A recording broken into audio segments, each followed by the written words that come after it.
What do you see when you turn on the television today? To unleash the full power of the federal government in this effort today, I am officially declaring a national emergency. Prime Minister Justin Trudeau will be in isolation for 14 days after his wife tested positive for coronavirus. Breaking this morning, we've learned that the Australian Home Minister, Peter Dutton, has tested positive for the virus. COVID-19 has killed 148 people in France and infected more than 6,600. We're imposing a travel ban on foreign nationals from high-risk countries. In Italy tonight, infections are spiking. The country under lockdown for the past week saw its death toll rise by 475 today, the biggest one-day jump. A world in turmoil.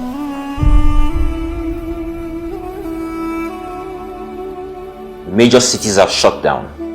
Like a scene out of an apocalyptic movie, we see the streets of major cities deserted, from New York to Barcelona, Madrid, Paris, London, Rome and Milan. Eerie images. Whoever imagined curfew in New York City? Markets are collapsing, whole nations under quarantine or in a state of emergency. Businesses and factories closed. Stadiums are shut down. Churches, mosques and places of worship are quiet. Restaurants are empty and almost 1 billion children are forced to stay away from school. The coronavirus rules the airwaves. It's a Monday afternoon, just landed from Dallas to Dubai.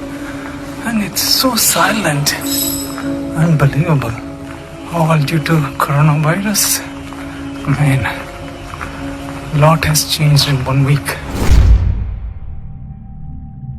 Experts estimate that about half of the world's population of 7.7 billion people will be infected with this virus, and that 53 million of those will die. Some people say this number is not significant because an average of 56 million people already die yearly all over the world from all manners of sicknesses, accidents, conflicts, etc. More people will die in the world today from malaria and hunger combined than from the coronavirus. So why the panic? Why the global meltdown? It's very simple. The coronavirus is not just any ordinary virus. It's a plague that's mostly lethal to a certain age group, and 85% of the world's political power and wealth is domiciled within people in this age group. Guess what? No earthly army, secret service, police, DSS can stop the virus from getting to them. They are defenseless against the coronavirus. When you get infected by coronavirus, there's no guarantee that you will survive. A COVID-19 infection is like a game of Russian roulette. For those of you who don't know how Russian roulette works, let me explain. You load a bullet into one chamber of a revolver and spin the cylinder. You then point the gun at your head and pull the trigger. You cannot predict the outcome. This is the game some of the richest and most powerful have to play with their lives. President Trump is defending his decision to ban most Europeans from entering the country for the next 30 days. I just wanted that to stop as it pertains to the United States, and that's what we've done. We've stopped it. This is why there is panic. They panic, we panic, because they control the world system. The coronavirus has gone knocking at the doors of some of the most powerful and famous people in the world, and it is only just beginning. The White House, Downing Street, the Canadian Prime Minister, the German Parliament, you name it. The irony of life is that all the rest of the world is constrained to live a daily life of Russian roulette because of the world system the richest and most powerful are forced on us. The world system is ruled by mammon. It's a system of the greedy, by the greedy, for the greedy. It's a system that recognizes only the strong and crushes the weak. It's a system that manipulates and oppresses the poor. It's a system that doesn't care for children or the aged. It's a system that discriminates on the basis of nationality, color, religion, tribe and tongue. It's a system that builds high walls to shut out neighbors. It's a system that says you must have a visa to move through a land freely given to all. It's a system that reduces the poor to statistics. It's a system that judges you solely on what you bring to the table, and even that is sometimes not enough. It's a system that won't feed you in freedom but will feed you behind prison walls. It's a system that arms headsmen take over farms. It's a system that encourages kidnapping and banditry because the few have armed escorts. It's a system that doesn't invest in quality education because their children can school in foreign lands. It's a system wherein some have constant power and some live in perpetual darkness. It's a system where hospitals accelerate your journey to the grave because the few can visit foreign hospitals. It's a system that allows tens of thousands die and millions displaced in a decade-long lucrative business called the Boko Haram War. It's a system that incarcerates the voice of dissent. It's a system that allows some to stock up their houses for the unknown while the majority live day to day. It's a cruel system that doesn't care about family, friend or neighbor, but only me, myself and I. It's a system that plunders the earth daily but neglects to nourish it. It's a system that abuses the human body in the pursuit of mammon. Mammon is the god of the world system and mammon has fallen. Experts say the economic impact could be immense in the long run, not to mention the emotional toll it's taking on a nervous nation. We must treat this like what it is, and that is a crisis. Money has failed. The coronavirus is decimating the global economy. America, the symbol of world capitalism, has been badly hit. The American government has budgeted more than $1 trillion to stabilize the markets, but this hasn't worked.